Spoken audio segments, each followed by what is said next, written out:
আসসালামু আলাইকুম বন্ধুরা। তো এই মুহূর্তে যেখান থেকে আমার ভিডিওতে যুক্ত হয়েছেন সবাইকে অনেক অনেক শুভেচ্ছা এবং অভিনন্দন জানাচ্ছি। তো আজকেও হাজির হলাম নতুন একটি ভিডিও নিয়ে। তো আজকে সারাদিন অনেক ব্যস্ত ছিলাম আর কি, প্রচুর ব্যস্ত ছিলাম। আজকে আমি পাটগ্রামে গিয়েছিলাম। এখানে হচ্ছে পাখিগুলোর জন্য একটা ওষুধ নিয়ে আসছি। এই যে দেখেন, এটা ওষুধ হচ্ছে একই সাথে ক্যালসিয়াম এবং ভিটামিন সাপ্লিমেন্ট। আর এটা হচ্ছে এই ওষুধ দুটো আমি মুরগির বাচ্চার জন্য নিয়ে আসছি। আর এটা আনছি হচ্ছে আমাদের দুইটা ছাগলের বাচ্চা আছে, ছাগলের বাচ্চা দুইটাকে দিব এবং হচ্ছে আরও আর কি কয়েকটা বাচ্চা আছে, ওগুলাকে খাওয়াবো। আর এদিকে হচ্ছে অনেকগুলো ফিড নিয়ে আসলাম। এই যে দেখেন, এখানে আছে 60টা বস্তা, 60টা বস্তা আছে। এই বস্তাগুলো হচ্ছে আমার 15 দিনের। আর এদিকে 2 দিনের খাবার আছে, 2 দিনের খাবার থাকতেই আমি নিয়ে আসছি আর কি 15টা বস্তা, না সরি 60টা বস্তা 15 দিনের খাবার। আর খুব তাড়াতাড়ি অর্থাৎ আগামী 4 দিনের মধ্যে আর কি বাচ্চা নামবে। ওয়েট করতেছি, ইনকিউবেটর চালু আছে। আর আমি অনেকক্ষণ আগে আসছিলাম অবশ্য, তখন দেখলাম যে হচ্ছে বিদ্যুৎ ছিল না।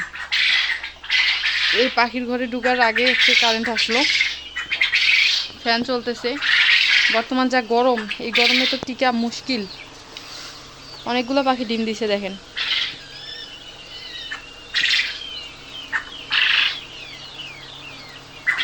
তো যাই হোক, আলহামদুলিল্লাহ পাখিগুলো যে সুস্থ আছে এটাই আলহামদুলিল্লাহ। তো আমি আরেকটু খাবার দিয়ে চলে যাব ওইখান থেকে, একটু বাইরে বেরোবো, আর একটু কাজ আছে বাইরে। এদিকে দেখেন ফ্যান দিছি, ফ্যান চলতেছে। ফ্যানটা আরেকটু নিচে দেওয়া দরকার ছিল, কিন্তু তারপরেও মানে দেখেন পরিবেশটা অনেকটা ঠান্ডা হয়েছে, কিন্তু ঘরটা অনেকটা ঠান্ডা হয়েছিল। আসলে যে পরিমাণে গরম সেটা বলার মতো না।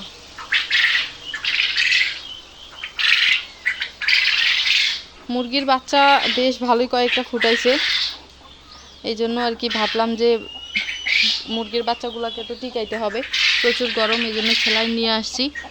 এই যে মুরগির বাচ্চা, দিকে দেখি কয়টা বাচ্চা, ছোট ছোট বাচ্চা কয়েকটা বের হয়েছে। তো যাই হোক, এদিকে এই যে আরও 3টা মুরগি আছে তাই বসানো, আর ওইদিকে আরও একটা আছে। 5টা মুরগির মধ্যে একটা বের হয়েছে বাচ্চা নিয়ে।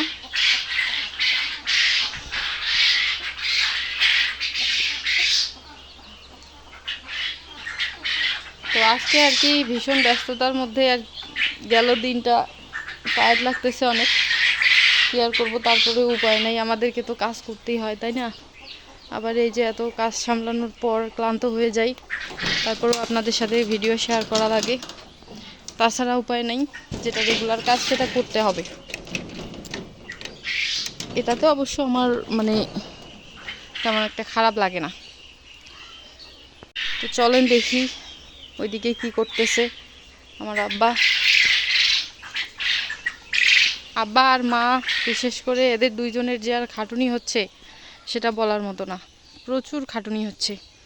আর এটাই হচ্ছে আমাদের গ্রামের কৃষিকাজের একটা কাজের সিজন, খড় নিয়ে আসতেছে। এই যে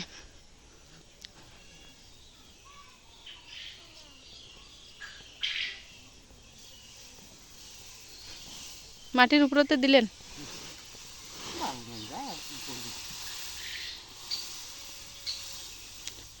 ল্যাপথলিন দিলে মনে হয় ভালো। মাটির উপর সমস্যা,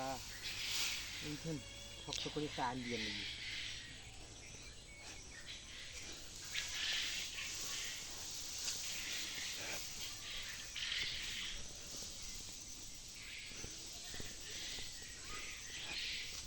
মা বাচ্চাটা ভীষণ খাচ্ছে নাকি? ওই যে